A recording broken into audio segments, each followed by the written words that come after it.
ঢাকার গুলশান সাবেক সংসদ সদস্যের বাসা থেকে ৫০ লাখ টাকা চাঁদা নিতে গিয়ে গ্রেফতার বৈষম্যবিরোধী ছাত্র আন্দোলনের সাবেক নেতা আব্দুর রাজ্জাক বিন সুলাইমান রিয়াদের বাসা থেকে ২,২৫,০০,০০০ টাকার চেক উদ্ধার করা হয়েছে।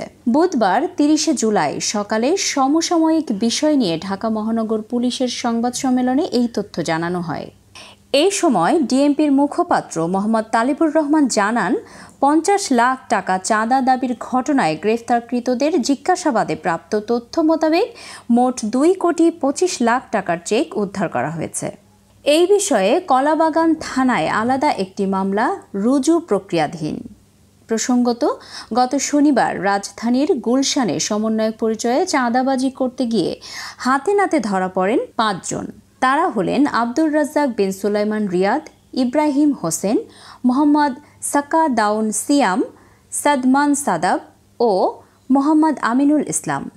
রিয়াদের নেতৃত্বে চাঁদাবাজির এই ঘটনা ঘটে। এই ঘটনার পর বেশ আলোচনায় আসা রিয়াদের বাড়ি নোয়াখালীর সেনবাগ উপজেলায় এবং ধানমন্ডির নিউ মডেল এলাকায় বসবাস করেন। উল্লেখ্য, ওই বাসায় ১০ লাখ টাকা চাঁদা নেওয়ার পর গত ২৬ জুলাই সন্ধ্যার পর গুলশানের ৮৩ নম্বর রোডে আরও ৪০ লাখ টাকা চাঁদা নেওয়ার সময় হাতে নাতে ধরা পড়েন এই ৫ জন। চাঁদাবাজির ঘটনা প্রকাশ্যে আসার পর ওই দিন রাতেই ৩ জনকে বহিষ্কার করে বৈষম্যবিরোধী ছাত্র আন্দোলন। এই ঘটনায় দায়ের হওয়া মামলায় ৪ জনকে ৭ দিনের রিমান্ডে নেয় পুলিশ। এদিকে চাঁদাবাজির ঘটনায় নেতাকর্মী গ্রেফতারের পর বৈষম্যবিরোধী ছাত্র আন্দোলনের কেন্দ্রীয় কমিটি ব্যতীত সারা দেশে সংগঠনটির সব কমিটি স্থগিত করা হয়।